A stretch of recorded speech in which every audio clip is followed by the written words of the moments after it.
పెద్దపల్లి జిల్లా రామగుండంలోని ముబారక్ నగర్లో ఓ వృద్ధురాలు దారుణ హత్యకు గురైంది. ఇంట్లో నిద్రపోతున్న సమ్మెట బాలమ్మపై పక్కింటి యువకుడు నగురు నరేష్ గుడ్డలితో దాడి చేసి హత్య చేశాడని మృతురాలి కుమారుడు తిరుపతి ఆరోపించాడు.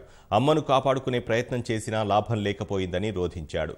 నిందితుడిని పట్టుకునే ప్రయత్నం చేయగా తప్పించుకొని పారిపోయాడని ఆవేదన వ్యక్తం చేశాడు.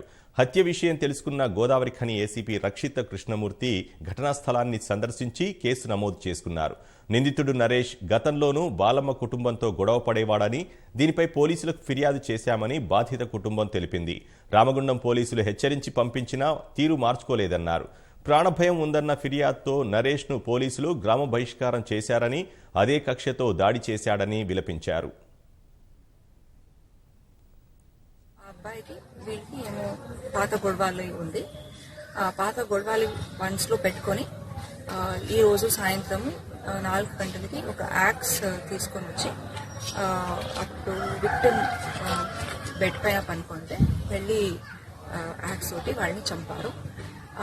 చంపిన తర్వాత శబ్దాలకి పక్క ఇంట్లో అంటే అప్పుడు వాళ్ళ పక్క ఇంట్లో వాళ్ళ అబ్బాయి అండ్ కోడలు మాట వాళ్ళు అరిచింది విని బయటకు వస్తే వాళ్ళ మీద కూడా ఇది ప్రహార్ చేశారు. అక్కడి నుంచి వాళ్ళు పారిపోయారు.